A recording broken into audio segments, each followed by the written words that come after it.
I was an oil and vinegar salad dressing with herbs on the bottom, living my best salad dressing life in the refrigerator. The best salad dressing just sitting there waiting for special occasions. And then cancer came and shook that bottle and all those herbs fluttered to the top. And that's what I felt when I was like, I feel something. Now, thanks to therapy, I learned that those herbs are what people call feelings.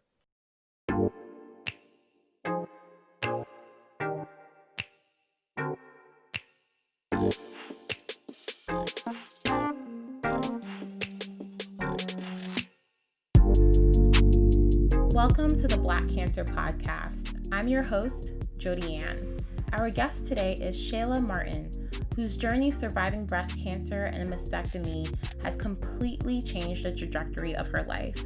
In this episode, we talk about the happenstance way Shayla found the lump in her chest, and we go deep on a lot of what people just don't understand about what happens to you mentally, physically, and emotionally once the tumor is out. Like me, Shayla's about 2 years out from her treatment at the time of this recording, and I have to tell you, I felt differently about my own journey after speaking with her. It was important for me to see that lightness was possible after facing death, and that it's there and available to you whenever you're ready. Speaking of ready, as soon as Shayla and I logged into Zoom, that we were. We jumped straight into a conversation about a recent cross-country drive that took me through the Grand Canyon, which unexpectedly launched us into Shayla's trip to the Grand Canyon right after she ended chemotherapy. This episode starts in the middle of that story. You'll hear Shayla's voice first. It just blows me away that just in the middle of nowhere, there's this massive crack. Pictures do it no justice. None. Nothing. I was trying to take it. Was like, let's just screw it. Pictures do no justice. None. It was amazing. I went the week after chemo. I went to Sedona and then we drove for a day to Grand Canyon, and like hiked down some, but like very, very slow because my body was super weak. But I was like, let's go down some. What possessed you to push yourself that much right after you finished chemo? I didn't know I was that weak. Yeah. I didn't know. Like here, I was running. I was doing like rumble boxing, all these like classes, but their classes were like intervals and completely different than trying to hike up a thing in Sedona.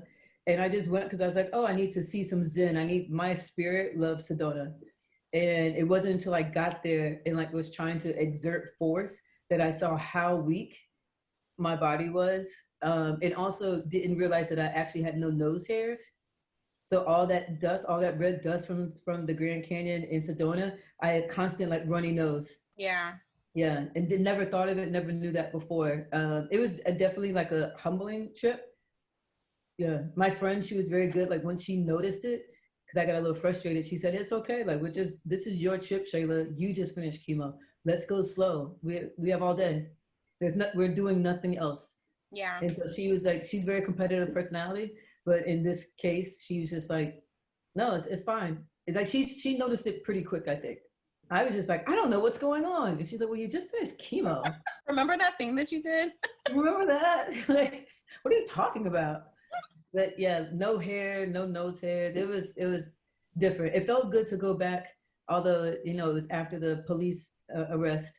It felt good to go back and be there 2 years later, like with a head full of hair. And like some strength, like it was like pretty, like I felt that emotional feeling. Yeah, dude, when I kind of circle back on things that I tried to do right after my surgery, and I'm like, okay, 2 years later, how do I feel doing it now? I don't know. It's like this other time travel thing too. And it's just within your own body. Like I had a workout this week, and for whatever reason, the night before, sometimes I get down. I don't know if this happens to you. I got down on this rabbit hole of looking at old photos and videos from when I was in the hospital. All the time. Girl, I got the letters people sent me that I go through when I really want to feel some feelings. I read their words. I've screenshot texts. Every couple of months, I'm on that same rabbit hole with you. I'm right there. Okay. So that makes me feel super I'm glad it's embarrassed. not me. I never thought anyone else did it. No, literally, I have a whole bag of letters. I have this huge Me poster too. that like Yeah. everyone signed, including my surgeon. And every once in a while, I'll like put it up and I'll read it. But yeah, I was down this rabbit hole of like, so after my surgery, I couldn't use my hands. I couldn't walk any of that. Yeah, you can walk. Yeah. Yeah, so I saw this video of me trying to just cross my fingers, and I can see my fingers shaking, and I can see it just trying to get closer and closer and closer together, and it's not happening. Wow. Like it just wasn't. And then so I was watching this video of me trying to walk, and then afterwards I went to sit and like grab the chair, you know, to sit down afterwards, and I can see how contorted my hands were because I couldn't like open it to like, yeah, no control, right? I had no, yeah. And so then a couple hours later when I wake up, so it was like a late night kind of rabbit hole thing. They always are. They don't happen at 7 p.m. They happen at like 1 a.m. It happened at 1 a.m. Yes, it's the one. It did not happen at 7. It happened at 1 a.m. So a couple hours later, I find myself in the gym for a personal training session, and we were doing deadlifts, and I asked my trainer like, how heavy is it? Because like I wasn't trying to monitor the weight that he was putting on, but I wanted to see. He's like, it's 135 pounds. Wow. And I'm like, I don't believe I'm gripping this. Doing this, yeah. And gripping it, yeah. And Like, pulling it up. It's like, it's one thing of just like the weight of it and like the actual motion of a deadlift. But like, yo, I'm gripping this. Yeah. Years ago, I couldn't even grip a pencil. It feels good, but it's also like emotional, right? Oh, it's absolutely emotional. These are Yeah. the things that I cry about all the time. And like, I don't know what happens to you when you kind of find your way time traveling. Down the rabbit hole? Yeah. That's probably when I get to writing in my journal, probably like a lot of writing. It's definitely always like sad and like sometimes feeling like I still wish I never had to go through it. Like, did I come out a beautiful ass butterfly? Yes, great. But I still wish that I wouldn't have had to go through that to get here. Yeah. And that's usually, and so it usually sends me in a reflective and usually typically pretty sad. Yeah. Yeah. Do you share that with other people? Yeah, kind of, yeah. Or usually I'll say something. I just had a conversation with a girl who messaged me on Sunday because Netflix has a ayahuasca. They have a new documentary, Unwell. Yeah. And one of them's ayahuasca. And since she knows I did it, she's like, oh my God, like, I never really knew much about it till you said you were doing it. Now I just watched this documentary and I feel like I want to heal. And can you tell me about it? And then she's like, your birthday is on Friday. Like, I was like, how do you know that? We're not that close. Yeah. And she's like, Shayla, I just like celebrate you so much. Like, I look at you and I can't believe that you went through this and that you came out and like this person you are and like just like seeing it from afar. And yeah, I was reading it like, oh my God, thank you. Isn't that weird? Okay, I'm recording, but we didn't even officially start the podcast. But okay. Yes. I want to just like keep going on this because I had a similar experience that people who weren't as close with me are like the most involved in terms of like following me and drawing something out of my experience. Yeah. What do you think that's about? Maybe because we're young. Maybe because it's like it makes them feel more mortal or more like if this could happen to them, these young people who are like healthy. I know for me, people put me in this healthy category and maybe like that we're nice. I mean, I feel like somebody like, well, Shayla's so nice and so funny and like she works out and she always makes me laugh, but how does she have cancer? And like, yes, they don't correlate, but it's like, well, how does she have cancer? And then maybe like going through it and seeing that like it didn't break us and that we own that experience. I have some friends who went through breast cancer who do not talk about it. They don't talk about it on social media. They don't bring it up. I don't know if they don't want it to define them because I feel that, but I don't know if they've allowed it or if it had they haven't gotten to the place where the impact has been like probably our impact perhaps. And I don't know why. Yeah. It's this like sense of facing it. And I struggle sometimes, like, am I censoring this too much? Should I not talk about it as much? But I find talking about it and just acknowledging it and bringing it as part of my story is part of how I can heal and grow and for at least for me, draw something out of my own experience. Yeah. It's hard for me not to bring it up. It's hard. I hate that there's a part of me that hates that it's like, I don't want it to define me, but I feel like it kind of defines me because of where I came now. So where I am now is only because of this one thing. If this one thing didn't happen, I wouldn't be here now. Yeah. So, okay, let's officially start. Okay. Shayla, welcome to Black Cancer. Happy to be here. Okay, you keep alluding to this before and after Shayla, right? Yeah. So talk to me a little bit about who you were before. Let's time travel. Let's time travel. Yeah. Well, so I feel like I was still me with less emotions, less heart open, but I've always been funny, outgoing, talk to people, friends. That has always been me. The change, I think, is I can feel it, and I think people see it and feel it, but they can't. I don't know, maybe they just feel this different vibration. Sounds so hippie. That's what happened. Cancer brought out my inner flower child. Very big. I'm like, where are my crystals? There's a full moon. I need to charge them. I burned more Palo Santo and sage than I ever did in my entire life in like the last 9 months. I'm like, who have I become? But a friend texted me the other day. He's leaving New York, and he's going through his own epiphany, but he's a white man going through his epiphany to the Black Lives Matter. He's been very active. It's made him want to go back to college and finish his degree in philosophy. Like he's on it. And so he's doing this, and we were talking. He knew me before and he knows me now. And so he said something that I was like, oh, wow. He said, it's like you kept your swagger and gained something more like a higher strength. It's hard to describe. And I think I feel the same way. Like, I feel like they're still me, but everyone knows that I've become way more emotional, more heart open, and I connect deeper with people quickly. Yeah. Yeah. Every time I've talked to you, and this is our second interaction, and we've had some email communications, but I can feel that from you. And I don't know who you were before. I don't know even that much about you outside of, our conversations around this podcast, but it radiates off of you, and it hits me in a way that it reminds me that I could have chosen a different path in my own journey. There are these two paths. Like, there's this bitterness, resentment path of just like, why me? Fuck this, because it was the cancer and then paralysis. That was really tough for me, right? Yeah, of course. And then there's this other path around, there's all this psychological growth and this opportunity to reinvent myself and centering my life in gratitude and positivity. And I saw both paths. And even when I would chat with people, I was like, okay, there's one version of me that thinks this, and there's another version of me that thinks that. And it was me trying to straddle these paths. And I found myself like walking in the middle of these paths and spending a lot of time in bitterness and resentment. Okay.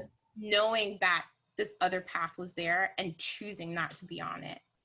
And recently, I think in the past 6 months, I'm in this hard turn towards towards like gratitude and like really trying to leverage this trauma around this like psychological growth and creating new opportunities for myself. And then I meet you and I'm like, man, could I have been Shayla if I just chosen the other path?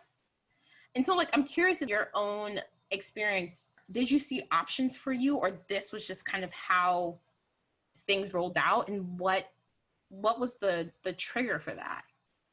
Oof. That's deep, but I feel you. And I think that sometimes maybe what I get a little hesitant. Okay, I'm a Leo. I'm never hesitant on sharing anything about myself. Let's just put that out there. But there's sometimes I think that I want to be hesitant because I know that the path I chose isn't most people's, but I didn't choose it. Like I got thrown here. Like when treatment for me ended, I was happy. I threw a party. I went on a vacation. People came in and people came from out of town and celebrated me. I did like 100 and something person party in the city at a restaurant. I mean, it was fun. And then after that settled, that was November, that was October. November came, December came, and it's just like I didn't feel all the way happy. I felt a little like something was bubbling on the inside. There was something bubbling, and I couldn't put a word to it. And I just knew that I felt different, and I knew that people viewed me as different. And I said, I need to go to therapy. Had never been to therapy a day in my life. I was like, something's happening, but I don't know what it is. And I don't want to become angry because I can't figure this out. And what I realized is that for me, if the universe preordains all this shit, it preordained me for cancer to wake up, to heal, to become this person. There's no other way to get on this path but via cancer. And I hate that sometimes. But for me, that thing that was bubbling up, and I told you on our first talk, was the herbs. Like my life, I was a little salad dressing. I was an oil and vinegar salad dressing with herbs on the bottom, living my best salad dressing life in the refrigerator. The best salad dressing just sitting there waiting for special occasions. And then cancer came and shook that bottle, and all those herbs fluttered to the top. And that's what I felt when I was like, I feel something. Now, thanks to therapy, I learned that those herbs are what people call feelings. Oof, that scares me. I didn't have so many feelings before. I had a lot of empathy and I had a lot of logic, but I didn't have like feelings. And that's what it did. It brought up those feelings. And then I now know, and through more therapy and then all the other healing things I've done, is that those feelings were what cancer brought to the surface that I could have ignored, but I think then I would have been more angry. And it wasn't cancer, it was that it brought up these feelings of a sadness from childhood that I had never felt, from like young childhood, maybe infancy, baby. And that was related to like not having a mother, and my mother deciding to not be a mom, and she gave me to my dad and we never saw her again. I had an amazing life, but those feelings were buried. And I never allowed myself, or I never thought really, except like maybe my dad put me on punishment when I was a teenager. I never thought like, I wish I had a mom. And I don't necessarily think that now, but what I can say is that day when I left my mammogram, and they hadn't said it, but they definitely were like, you need to come for the biopsy. And I left my mammogram and I walked 60 blocks home. I know that in the back of my head, I wish I had a mother to call at that moment and say, Mom, I think I have breast cancer. And I wish that I would have had a mom sometimes in chemo. And then those were those feelings that bubbled that that word I had never said before. And cancer brought that up. So I don't think I had a way to ignore it unless that would have hit some other time in life for what it brought up. And then the only way to be attached to those feelings, I think, is more sadness. Yeah. And so I think that opened everything up, if that all makes sense. No, that completely resonates. Yeah, I didn't get into therapy until recently. And it's been almost 2.5 years. Okay. And just like listening to your story, kind of having a way to process it, having that type of support, trying to find a place to put everything, I think is so important. And I totally see like with all of this sadness and wanting to put it somewhere. And then, I don't know, I'm just trying to like embody your experience of not having the mother bucket to put it in. Yeah, or even the word to put it in. I would say I started therapy last year, anniversary of my mastectomy, not on purpose, but that's how it lined up. And I walked in her door and I said, I'm here to process cancer. On our third session, she said something like, this is a hard question. And she put on her soft voice. You know how therapists do. They put on their soft voice. And you're like, okay, here it comes. Here we go. Let me prepare myself. Shayla, it's a hard question. Do you think your cancer has anything to do with your mother? The feelings that you've been feeling? I said, absolutely not. Why would that be linked? What are you talking about? Like my feelings and this bubbling is like due to my mother that I never knew. no, that's absolutely no. The feelings are related to cancer. And she's like, oh, okay, all right. Fast forward 9 months. I'm like, so you were right. Remember that thing we talked about? Yeah. Yeah, it's interesting. Like my therapist now, I've spent many weeks just talking about cancer, just talking about coming to terms with being disabled, the impact that had on my life. And I think last week she's like, Jodi-Ann, you have a deep-seated feeling of worthlessness. And I'm like, yeah, you're right. So what you're saying is that I don't need to cancel my appointment for next week. Okay, fine. Can we move that? I'll be here. Can we move that next appointment up? But it like, and I think, I don't know for you, and I'd love to hear your opinion on this, but there's a sense that you are facing death potentially. Absolutely. And when you have to face death, not in a metaphorical sense, but in a way that you have to start planning, essentially. Mm-hmm. Like, what is that? Like, what that does to you psychologically is you start cleaning house. Like, you go to the depths of yourself because all of that you're coming to terms with ending. And so, yeah. you know, like I randomly bumped into this guy in the airport, and I don't like talking to strange white people because it makes me anxious. But we got into this conversation about my dog, which people are like, oh, his name's Bilski. Where does Bilski come from? My surgeon. What happened to you at spinal cancer? And when I said, he says, oh, I'm 5 years out colon cancer at stage 4. Wow. And I was like, okay, now I'm in community with this guy, right? Yes.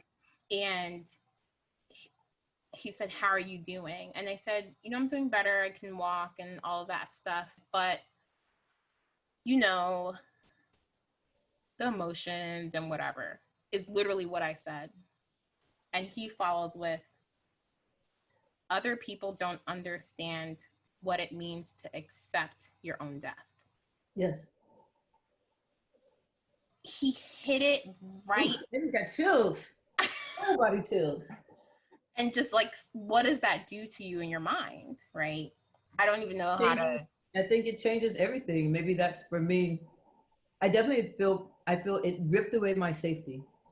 Yeah. And I remember I told someone once that, and they said, well, Shayla, you can't think of it like that. Like you could get hit by a bus tomorrow. I said, do you know anyone who's got hit by a bus tomorrow? Because I actually had cancer. So they're different. I'm not getting hit by a bus tomorrow, and neither are you. So that saying became super aggravating.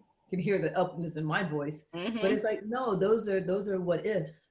Once you have cancer, that what if is not out the door. That what if is like, there's this little seed that is like, what if it comes back? Yeah. One of my friends, hers came back at year 2.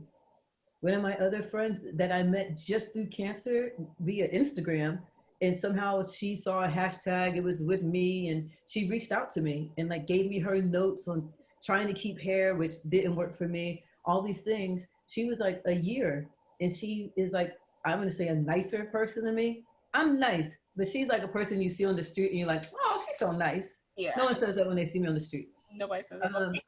She's very nice and she's healthy and she does all these things. She probably doesn't drink nearly as much vodka and wine as I do. And hers came back. And it came back, and it's back with a vengeance. And that is like, when every time I hear someone's story that it's come back, I feel like, oh shit, it could be my time. Yeah. And so I don't have this luxury of like, or we don't have this luxury of like, of the unknowns. Oh, the airplane could crash. They don't really crash, so stop it. Yeah. But when the universe took away our safety, and like, what do you do with that? I can see people being angry, and I can see people having a spiritual awakening, which is the way I went. Because you feel mortal. I don't know what could happen. That's real. That is real. I think about, getting cancer back again too, and living with that. And in my mind, because I have a master's in public health, and so I take a real analytical approach to all of this. And I'm like, well, I already know that my body can make cancer cells, right? And I'm more monitored by the healthcare system had I not had that experience. And so the way I rationalize it in my head is that I will probably get cancer again because they'll probably find it. Or now when I say that something hurts, like I have seen the power of the healthcare system when it believes people, right? And so the fact that I've had this experience, I could get any MRI, I can see any doctor, like the whole system's open to me now. And so I feel like if I say, oh, something hurts, boom, MRI, CAT scan, this, I'll get that. And so it's not that maybe I have a quote unquote higher likelihood of getting cancer, but maybe I have a higher likelihood of something being caught because I'm always in doctor's offices. Yes. And I think but do you find that part a little lonely? That we're still in doctor's offices and people don't think about that anymore. They don't think about what we're going through now. I go every 3 months for a shot. Yeah, it is lonely because what we talked about is, you know, like pop cultural cancer and real cancer. Pop cultural cancer is, and there are ways that we perpetuate that too, of like, here are the photos. Yeah, 2 years out, woo woo, cancer free. But we're still going to the doctors all the time. We're still taking medication every day. Like there's the grind of it that, you know, people don't see, right? And so, I mean, in having some visibility on that, I'm curious, like, what is your grind post chemo? What does your life look like now in a way that has like this real cancer experience versus this pop culture pink ribbon type cancer? Hey, I hate those pink ribbons, but whatever. I take a pill every day. I'm 41 years old, 42 in 4 days, and my body's in full-fledged menopause. If I was to meet a guy and fall in love and he's like, let's make a baby, I'm like, well, we need to go talk to my oncologist about that. I have to get this drug out of my system, which then puts me at 43 or 44. That's if we meet tomorrow. Yep. So I could get hit by a bus tomorrow, but I could also find the love of my life tomorrow, right? Everything happens tomorrow. Though, let's be very honest. And so it's like, if I was to date someone, that's like something that's quick, like, because now that I'm in my 40s, if I meet someone in their 40s also, and they say, well, I would like to start a family, although we're both like late. Well, mine is actually later. Yeah. And that's something that I have to confide in someone in. I get a shot every 3 months. It hurts. I get hot flashes like I'm like menopause, and my body is still definitely weaker than it was BC, what I call before cancer. Yeah. So there's definitely like the differences, and then all the emotional stuff, like I told you last time, the journey really starts after the treatments. Like this is when it gets real, and it's definitely more alone. People don't realize it. My last shot, I'd get a Lupron shot, and it's like the higher part of your buttocks, and then you can't really, for me, it hurts, and it's like it hurts to like walk, it hurts to stand up, anything that would like jiggle that muscle. And I found myself in my apartment absolutely angry, and I was like, what the fuck? This is what people don't realize. Like, I am hurting right now, and nobody knows. Nobody knows that I was at Sloan Kettering today. No one knows that I have a follow-up with breast surgeon on September this, and that I still have these 5, every 2 months, I'm still at Sloan Kettering. Yep. And people think that you're fine, you're okay. And I found myself upset about that. Yeah. Yeah, speaking of Sloan, I got my virtual appointment with Sloan tomorrow. Oh. Yeah, I think my next one's September 3rd. You know what's wild, like, for you as well, that for 2.5 years, I have never not had an appointment with Sloan on my calendar. Absolutely, yeah. It's like, yeah, going to Sloan, waving at people when you walk in. Hey, you know, I have my favorite nurses I see sometimes when I'm like randomly walking in. Yeah.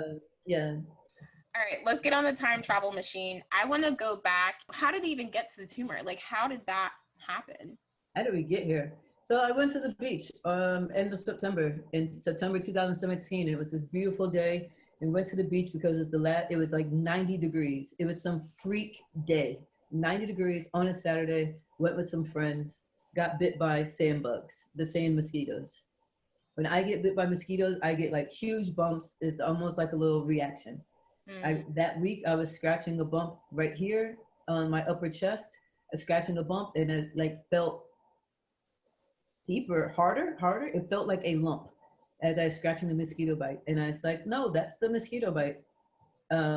Long story short, it was not the mosquito bite. Yeah, so initially I was not afraid. I was like, no, this is a mosquito bite. And then maybe 2 weeks later, I was like, let me check that area. Oh, that is still there. And I convinced myself that it was from working out, from doing push-ups and bench presses. Like that is clearly what it's from. Everyone gets a knot in the top of their chest when they do bench presses. Yeah, it clearly was denial. Like, I don't know about that, but sure. Yep. Mm-hmm. You start making up science in your head. Yeah, I'm not even gonna Google it. Like, no, it is. Everyone knows this because it's from working. Yeah. Everyone, this doesn't happen to you? No? Okay. So yeah, then just fast forward to I probably did not go though. I did not go to the doctor until I found out September, end of October, early November. And I went because I was taking a professional presentation class. And one of the women in there, you have to do like a presentation at the end of like learning presentations, a whole day thing. And she did hers, she was a doctor, and she did hers on like breast cancer. Oof. It made me remember that I had this lump, and I put my hand here and I was like, it's still there. And at that moment, I logged on my computer and set the appointment for my general practitioner, which is like started the ball. But I was like, no. And then that was like, oh, it is still there. And set that appointment. That's eerie. Yeah. Like the universe was like, I'm talking to you right now. Yes, the universe was like, it's not from working out. I don't know what we have to tell you. Let me lay out a whole presentation. Why have you convinced yourself of this? Yeah.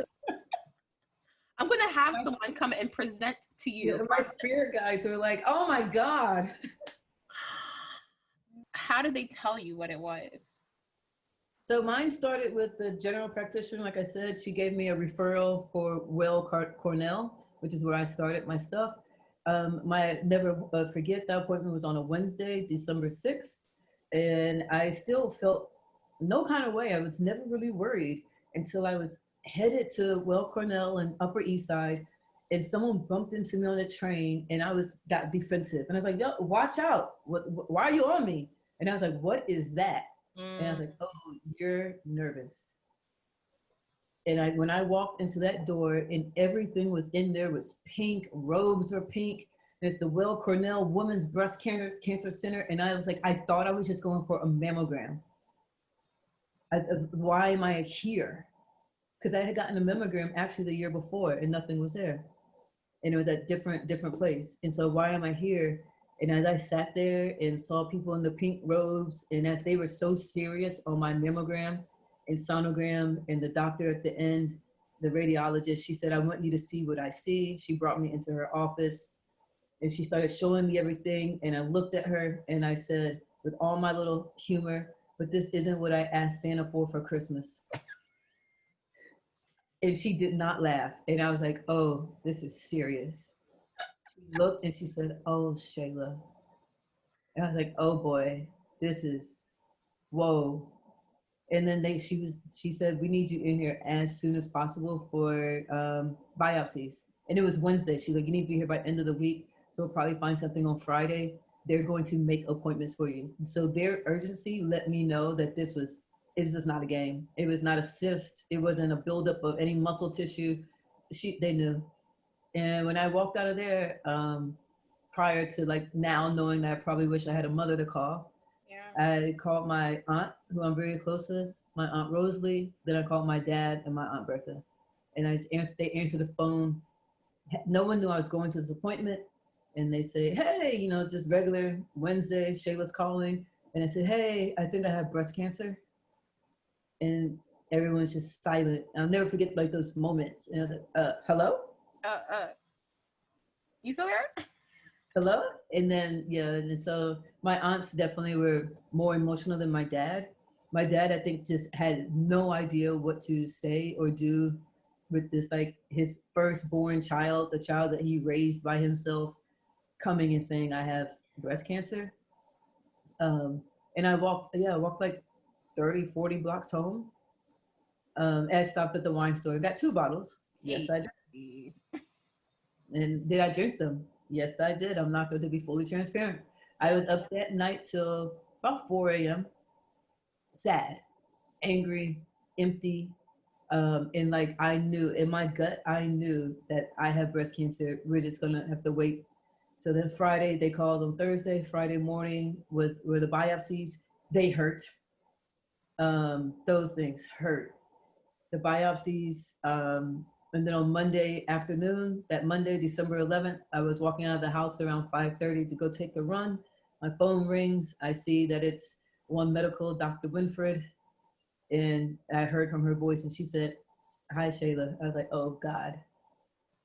And she was like, it came back. You have invasive ductal, IDC. I don't even know what it's called now. Invasive ductal carcinoma. And I said, is that also known as breast cancer?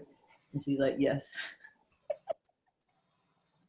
And I didn't go for that run. Yeah. Yeah, I did not go. I sat down, poured a drink.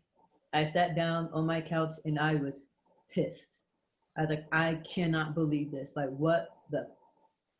Can I curse on this show? Yeah, go for it. What the fuck? What the fucking fuck? Like, I am healthy. I don't have, like, I don't know any of my family that's had cancer. Like, unless maybe my mother's family had it, but I don't even know her. So all these thoughts like rushed in and I was angry. And I probably was up that night till like, I didn't work that whole week. No one knew I worked from home.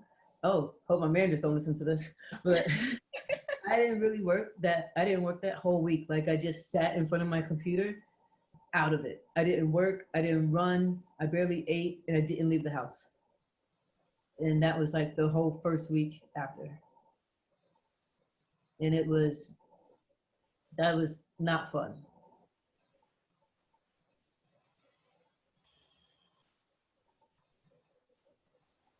Yeah. And then your life gets overtaken by doctor's appointments and like telling people.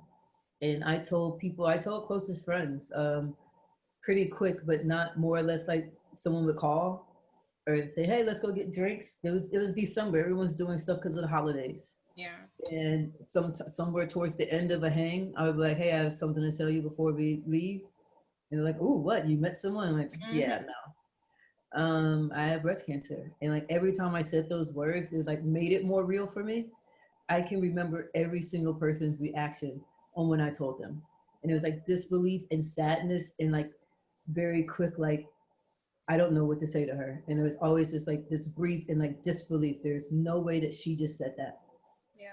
All within like 2 minutes. I'll never forget the people that I immediately told within like a 30-day span. Dude, I hear you. Yeah. Everything you're saying, I can map Feel my own experience.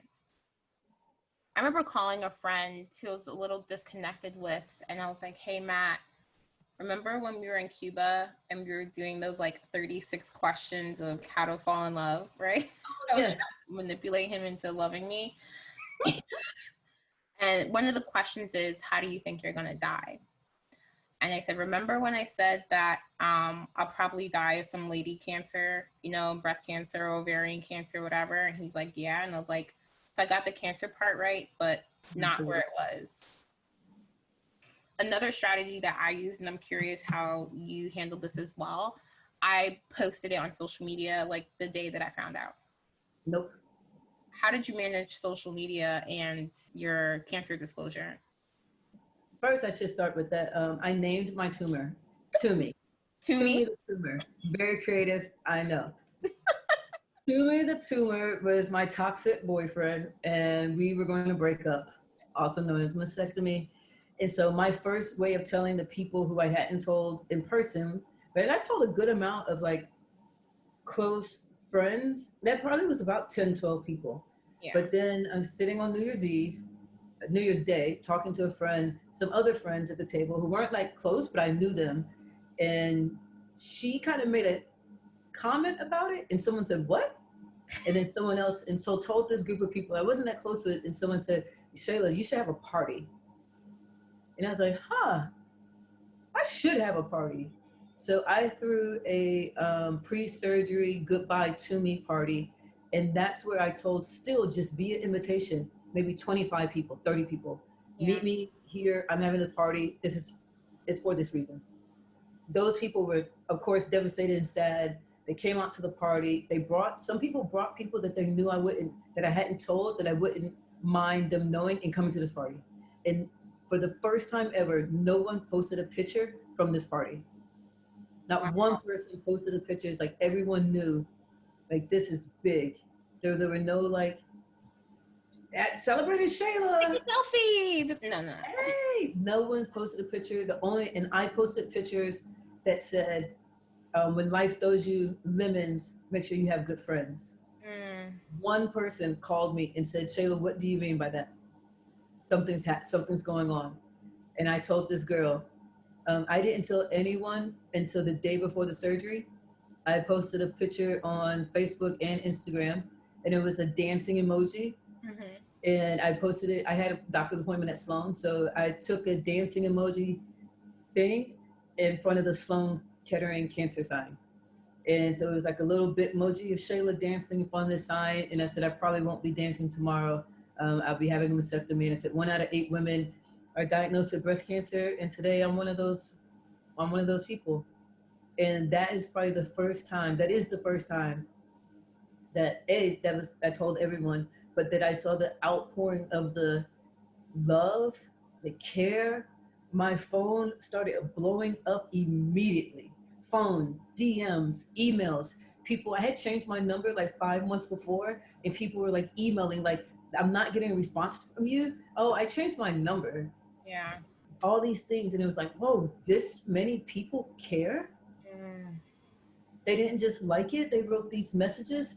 And sometimes when I'm in the tailspin of the whole of emotions, I go back and I read that post. Yeah. I go back, I read the post, I read the comments that were under it.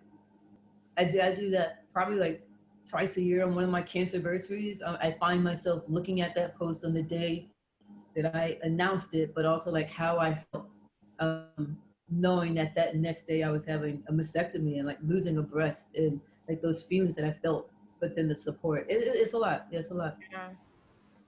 Yeah. Can we chat a little bit about your mastectomy? Yeah, that sucks. I want to put you in conversation with the great Audre Lorde. Okay, she writes a lot about mastectomy, and this is back in the 80s. And so she had a breast removed, but they had prosthetics. They didn't do reconstruction the way they're doing it now. So I'm going to read a little bit from it, and I want to get your thoughts on it. Okay. She says, prosthesis offers the empty comfort of nobody will know the difference. But it is that very difference which I wish to affirm, because I have lived it and survived it and wish to share that strength with other women. If we are to translate the silence surrounding breast cancer into language and action against this scourge, then the first step is that women with mastectomies must become visible to each other. Surrounded by other women day by day, all of whom appear to have 2 breasts, it is very difficult sometimes to remember that I am not alone. Wow. Because I think you feel alone. And you feel, so there's this thing with the mastectomy that people immediately say, oh, but now you'll get a new breast. Like it's a boob job. Yeah. It's not a boob job. It does not look like it's a boob job. It's like you have a breast and they make it bigger. This is, they take everything away and then they create this thing that you should identify with as a breast. I don't think most of us see it as a breast. I think we see it as the thing that makes us look normal and feel normal to society. And that probably, when people would say that, I usually wouldn't say anything back, but I've become more vocal of like, it's not a boob job. I don't have any breast tissue. this is my pec muscle that they put something underneath and stretched it out. I don't have a nipple. I have a scar that goes all the way across. I see this every single day when I look in the mirror, which means that it's another thing that you can't forget what you went through. Like you can't, it's so hard to put it behind you. Forget the spiritual awakening that I'm in. But even without that, I mean, I still could never forget what happened. Your hair grows back, but this never will look the same.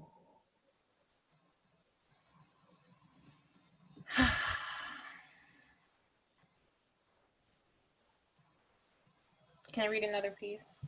Yes. She says,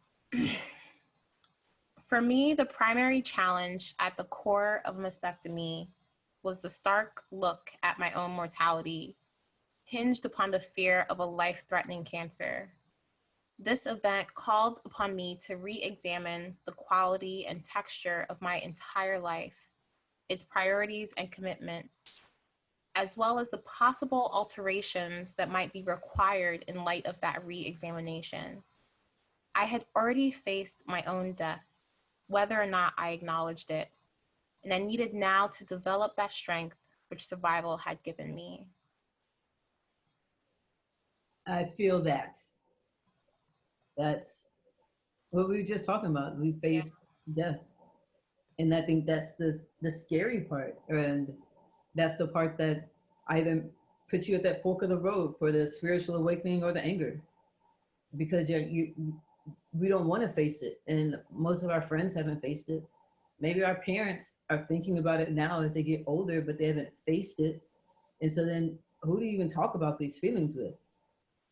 And then how do you go to bed every day and wake up with this, like, just a little feeling in the back of your head? It is there. Yeah. Especially if you get an ailment, you're like, what's that? What do I feel? Mm-hmm. I don't know. For me, I don't know if it was the mastectomy part or the chemo part though. Like the mastectomy was hard, and I feel more emotional about it today than I did then, since I'm more open. But yeah, I guess they both suck. I don't know. Maybe equally. But for me, like definitely like I had never had surgery in my entire life. I never even had a cavity. Haven't had a cavity. So I've never had surgery. And my first surgery is a mastectomy. When I told the surgeon that, she was like, wow, you've never broken a bone, nothing. No, never. And so I get this big shebang that I have to like wake up in the morning with like something missing. That waking up and everything was fine. That first time I had to take a shower was the first time that I broke down. And that was the first time that I felt like maybe not angry and maybe like, this sucks. Like, this sucks. I look like this. I can't believe it. I'm never going to look the way I did before. And I never had any body issues or body thoughts before. That has remained a body thought, a body thing. I've had reconstruction twice, and I'm having reconstruction again in October because I don't like the way it looks. I don't like the way it feels. And there's a part that's like I have to settle and like convince myself also and sell myself on the fact that, like, Shayla, it's never going to be what it was. And I'm saying this to you, but I really haven't accepted it in my head. It's never going to be the way it was. This is what it's going to be, and you're going to have to make peace with this. I may be making peace with a mother wound and a spiritual awakening, but I can say that I haven't fully made peace with this left side of my body. I don't know how. Yeah. Yeah, I mean, how you looked has changed because of this. And to even hear that you're still going through reconstruction is also part of the piece that people don't realize, that you're still in it. You're still facing it every day. It's something that you have to still grapple with in your most private moments, taking a shower, right? Getting dressed, putting lotion on, right? It's a part of you. But you've also changed in other ways in your appearance too, with your natural hair. Yes. What's your orientation around the changes in your hair? Well, I like it. It rocks. Yeah, this is like the post chemo. I have a little fro hawk thing going on. We don't really touch the top, so this is actually post chemo. I look at it all the time. Mm-hmm. it is different. And I had a relaxer before, and I wore a very similar hairstyle for many years. So this is a drastic change for me. I embrace it and I love it. And I kind of like made a bargain with the universe that if you grow my hair back, I won't wear a wig and I'll stay natural. That was my bargain with the universe. Still took 2.5 months to get hair, but I feel like it helped. Yeah.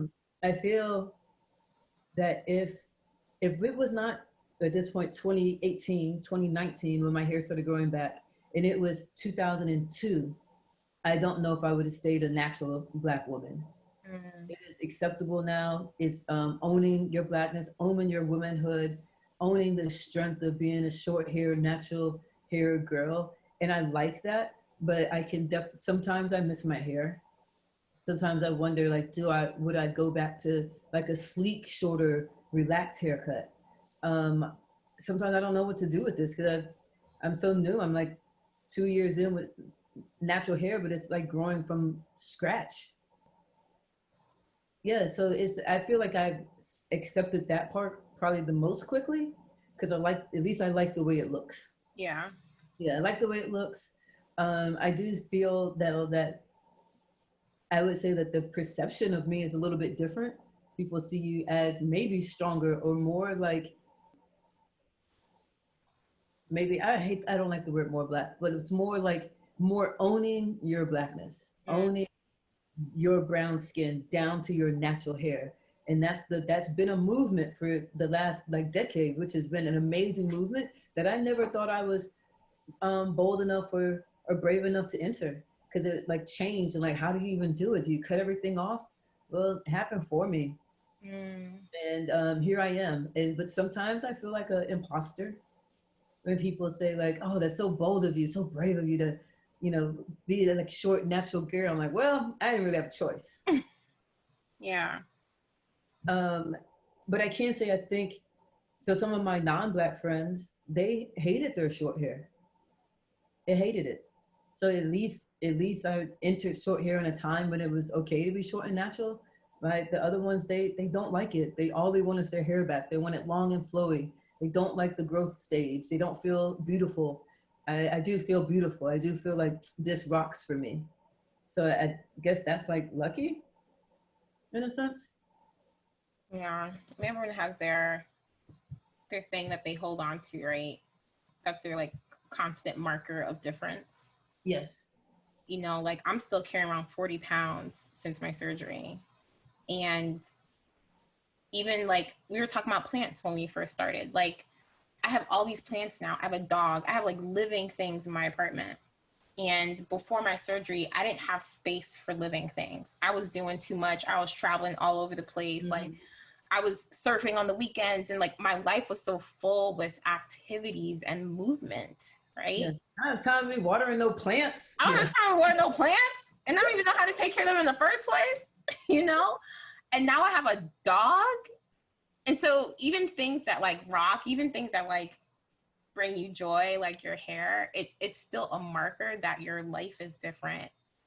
And that just has to fit Yeah. somewhere in your head, you know? Well, Like, yeah, it wasn't my choice, but I'm sometimes, like I said, imposter of like people thinking it was my choice. yeah. And then they see you like, I remember when I first started growing in this like girl, I was at a bar and it just started growing in and definitely wasn't full at all, but maybe I had 6 weeks worth of hair and it still was even like less hair, like not every pore was full.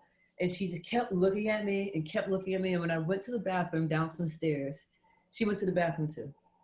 And when I was down there, she literally was like, I have been looking at you all night. No, I know, I've noticed.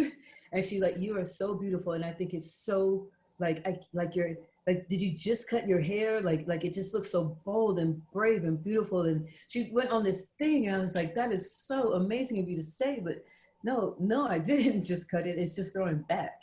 Yeah.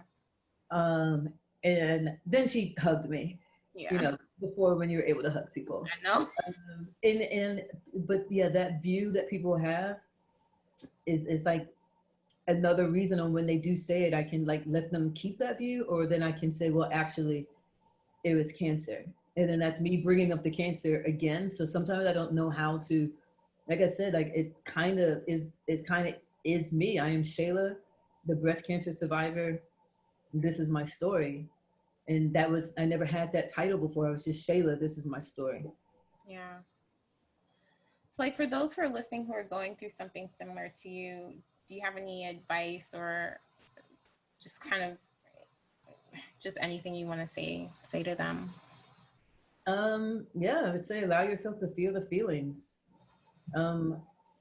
Everyone wants to make you feel okay. Everyone wants to make you feel good. It's okay. You're going to be okay. We'll be here for you. It's okay. You're going to be okay. The breast will be replaced. All these things. There were periods, before therapy when I did not have all my feelings in touch with me, that I went with that. I just wanted to feel okay. I wanted to go for the run. Now I would say, feel those feelings. Don't block them. Like, Yeah. let them flow, because there are some days that aren't good days. And when you push that to the back and say, well, at least I'm alive. Well, at least I made it. No, it's okay. Yeah, you did make it. But it's also okay to be like, I'm fucking sad. This fucking sucks. And I wish I wasn't going through it. It's okay to feel that. Feel it. Sit on those feelings. As my therapist would say, Shayla, I want you to sit on that feeling. In her soft voice. I love her though. She's awesome. I love that. Thank you so much for being here. Just sharing the space with you has meant so much to me. Like, Thank you. I feel seen, just to be in connection with other Black women, other women of color, and their own journeys with cancer. It's healing. No, thank you. Healing, yeah. I agree. This is not, when I heard about this from our friend Aaron, it just made sense. Like, even down to trying to keep my hair and wearing the cold cap. All the examples of keeping your hair in the cold cap were on white women. Yeah. There wasn't much to say, well, how does that work on a thicker hair? How does it work when you can't comb your hair for a couple of days, when you're using the cold cap to try to prevent your hair? So even just from the whole hair to the mastectomy to like our feelings, I mean, I have many breast cancer sisters that I've become close with that are not Black, but I think like it's gives some different perspective to be like, oh, you look like me and you went through this. And so we have a similar struggle with all our other struggles on top. Yeah. Yeah. It's just like a whole other language that you get access to. Yes. When I was reading Audre Lorde's book, she was talking about this support group that they told her to go to after her mastectomy. And she was just like, are there any Black lesbian feminists in this group? No. Yeah. Like, and like kind of straddling like the different parts of you that need to be seen and where we need to kind of overlap some of those communities. And so to just be in conversation with other women of color who've faced cancer, who have a similar life experience, who's also battling these ideas of being strong and the labels that we get, yes. It's just really important to, I don't know, I just always get something out of chatting with people who share that part. No, yeah, definitely. I wish I knew more. Because like you said, with the hair, I can definitely say when I walk in a work conference now, I am 5'8". I'm athletically slender with short hair, natural. Yeah. People look, they absolutely look. And it's like, who is that? That's flattering in one sense, but in the other sense, it's like, now the other sense, you're like standing next to, you're usually the only minority in the room. And I'm 5'8" with heels. I'm already taller than some of the men. It adds another, I think, hidden intimidation that they would never even know is bothering them. And I feel that, or I interpret that. Yeah. That it's like, oh, wow, there's a lot going on right here, Tom. Yeah, they don't know how to take me. That it's more opposed to seeing like, I don't know, some flowy hair swaying through the room. It's more, it's all face now. You're looking at me here. And there's probably more kind of, what's that word? Preconceptions about it? Yeah. And yeah, it would be nice to know some other Black women who went through it and like, oh yeah, this is my journey too. I know exactly what you're talking about. When I was short and natural, girl, people look at me like this and like, oh, okay, so I'm not just thinking this. It's real. Yeah. As we think about cancer, as we think about our lives, we're still full people. And I'm always looking for opportunities to amplify good work and direct people towards things that could bring them joy or understanding or healing and some enlightenment in some way. And so I want to go through 3 recommendations that you might have for folks. Someone you think people should know, something they should read, and something they should listen to. For someone to know or someone is Brene Brown. For me, when I finished I received all these gifts in treatment, including books. I didn't have the brain capacity to pick up a book and read a book. I know. But after everything was done, I stumbled upon these books, and I love to read, and I picked up one, did not know who it was. It's Brene Brown, Rising Strong.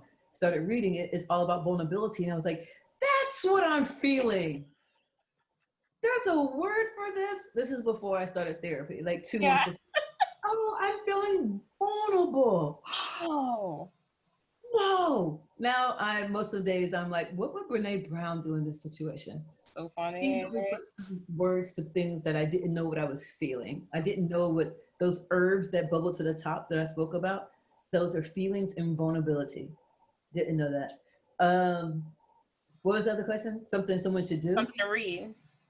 Well, yeah, Brene Brown, all vulnerability books about on her. Just being the vulnerability, she makes it okay to be vulnerable. Yeah. Years ago, it was like, don't be vulnerable, be strong. You power through life, you power through everything. No, let's pause. It's okay to feel. It's okay to be vulnerable. And she provided that okay for me. Yeah. Especially as Black women, this idea that you could be vulnerable feels so risky. But what's also risky is trying to be strong all the time. All the time. In every capacity. Yeah. Yeah. Like always trying to not be run over, or always the voice of reason. And I feel like the decision maker, or if you're at work and you disagree with something, then you're angry. Like it's all these things. And it's like, no. You read Brene Brown, she says this is vulnerability, and she says you are supposed to use your voice. Yeah. And we're supposed to use our voice, and it's okay. And she teaches ways to like say things in relationships, friendships, to love relationships that would be vulnerable and express your true feeling, but without it being like the mask of like defensiveness and things like that. Yeah. All right. How about something to listen to? Oh, music, all of it. Happy music. Throw a dance party for yourself. I am a big party for one girl. I will put on some music. I will dance in my apartment. I will have some wine. It's like move your energy around. And it really does help to lift the spirit when you move the energy. Oh my gosh, that's a good one. I'm going to throw a dance party right now. Black Cancer was created, produced, and edited by me, Jodi-Ann Burey. Thank you so much, Shayla Martin, for sharing your story with us. To make sure that this and other Black cancer stories become center to how we talk about cancer, you can like, subscribe, rate, and leave a review wherever you find your podcast. Follow us online at blackcancer.co and on Instagram at _black_cancer. Trauma comes with endless wisdom for ourselves and for those around us. Tell someone you know about Black cancer.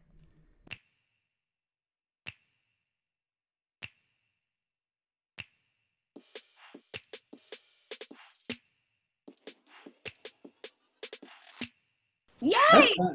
Okay. And it's just also cool, like hearing that you have some of the same feelings, or like that you go down the blast to the past. Let me read all these emotional things people sent me whole, which I do on every cancerversary.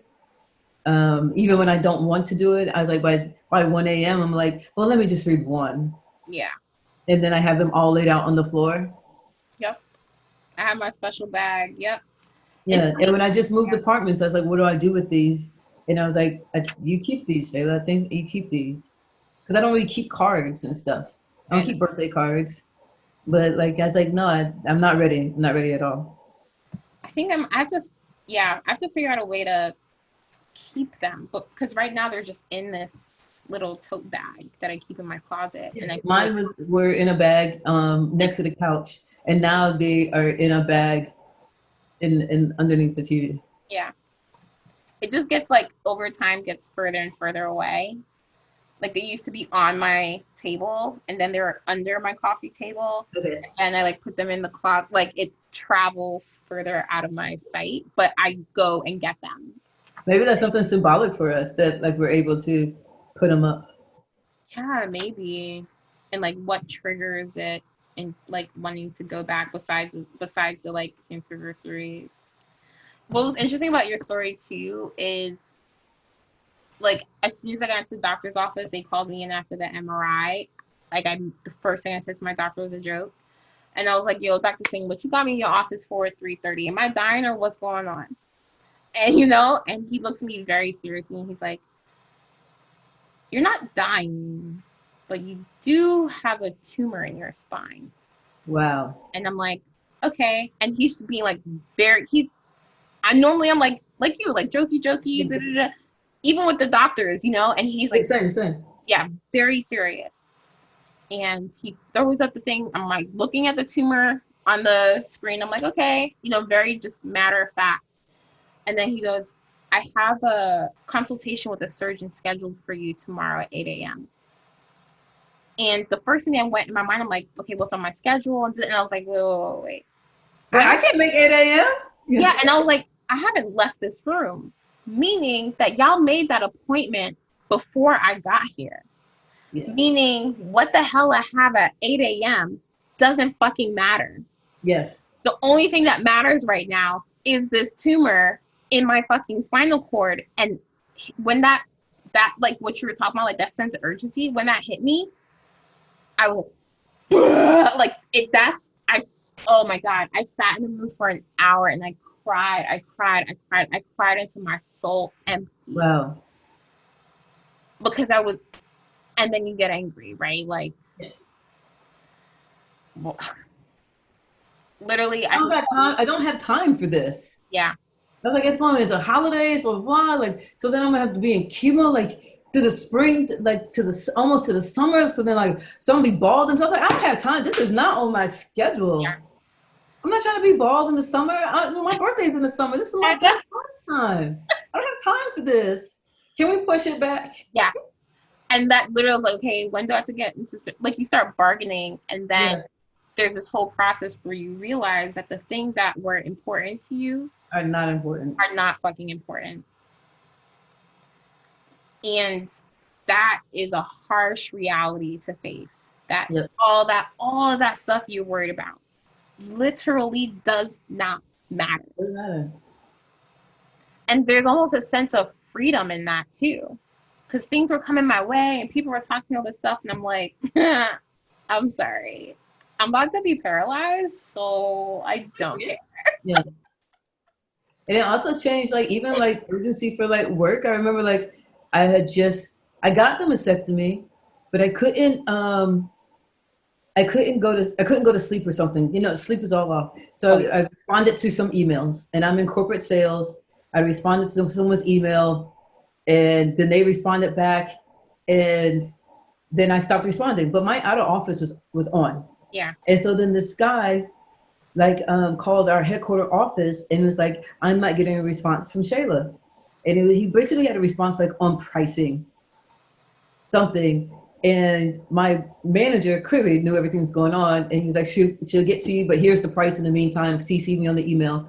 When I responded to that guy, I said, my out of office was on, and I put it in the email. I was like, my out of office was on. I was out. I was responding to you because I couldn't go to sleep past a surgery. I was not just out of office. I was out recovering from a mastectomy, meaning breast cancer. And I had reply all. Everyone that he had on that email from his office and everything, and my manager, reply all. The pricing I see you've already received. If you have any more questions, please let me know. My manager didn't say anything because this guy was like, it's not that important. And it did that a lot of things for me. Like, oh, that rush, those things aren't important. Like people, their life can change in an instant. Your life can change. And that little email, let's have a powwow over for the 10th time or something, not important. Yep. Some colleague hurt your little feelings. Who cares? Get over it. Just talk about it. It's not important. Nope. Like us, we're important. Exactly. And I think that, like you are important. Like you have to like it made me, yeah, like I had to, like, I don't know, like it did change, like, right, just changed everything. Yeah. Everything. All the bullshit, not important. What's important is like my friends, my family, and like love. Love for my friends and family. Being more present. Like I'm so much more present now than I was. Like no, like all that on the phone at dinner. No, like are we at dinner or are we on the Yep. phone? Yep. What's going on? What's going on? Because Yeah. I'm here with you. And yeah, way more present and way more open. Like I went from like moments, I went from like things being like, oh, that was a really good weekend, to like, oh, that was such a beautiful weekend with my friends. Oh, that was just so nice when we were walking down the street together. Oh, I love riding the train with my friends. Oh, that was so nice when so and so and they did that. That was such a beautiful moment. Yeah, it's Where's the sage, y'all? everything. I went to a wedding this weekend, Mm-hmm. and it was on that Saturday. It was Saturday. Wedding was on Friday. Saturday, everyone got back together because no one has anything to do. And I stopped. It was like the parents, and it was like 20 people, all the people just from the wedding were on a balcony at the hotel that they had rented the room with a balcony. And I was like, hey, everybody, I want to give a speech. And it was like, Here we go again. here we go. Shayla, her feeling. Feelings. And I just want everyone to pause right now and look at this. Look how we are all out here together the day after the wedding. We came back. And we are here together laughing and smiling and loving. And this is just a beautiful moment. And everyone looked and they're like, but I knew it was coming. Like I knew for me, I was like, yep, Shayla, you can't hold this in. You better tell these people it's a beautiful moment. You know what? Because okay, when you're on the like the BC side, the before cancer, it's just platitude is nonsense. Oh, only thing that matters is love and your family. Oh, don't sweat the small stuff. Like you hear it all the time. You're just like, yeah. Then after cancer, you're like, oh my gosh, all you need is love. All you need is love. Those like the small stuff, just keep your loved ones close. It's just you just find yourself like, what the fuck am I saying? Why am I feeling all these feelings? You don't, and like I had this whole essay because like similar to you, I was writing it a lot, and I was just like, when you're on this side of knowing, you're not to say. You don't know unless you go through it. Like, you know, it's like you feel that you almost feel like this ambassador. Like you want to tell people, like, listen, I have looked at death. Yeah. I have looked at my own mortality. I'm trying to tell you. I'm trying to, like, you know, people like, it is real. Love is real. Love is all you need. Make sure you live in the moment. Be present. Yeah. Be present. Tell people you love them. Exactly. And then they're like, whatever. God forbid. I mean, everyone deals with a trauma, right? So then someone goes through a trauma and they're just like, oh my gosh, Shayla, you were right. It was a beautiful moment. Remember that time when you gave that speech? You were right. That was beautiful. It was a beautiful moment. It's not just the day after the wedding. Yeah. Look at it. We chose to be here. Everyone's here for a reason. Oh yeah. I mean, I couldn't help it though. I joke with my therapist a lot. We're so close. I love this woman. Mm-hmm. And I'm like, man, her name is Sherry. I'm like, man, Sherry, I'm so close to like wearing a flowy dress and holding crystals and walking in flip-flops everywhere. I'm so close. I'm like, you know what? My chakras are pulling me in this direction.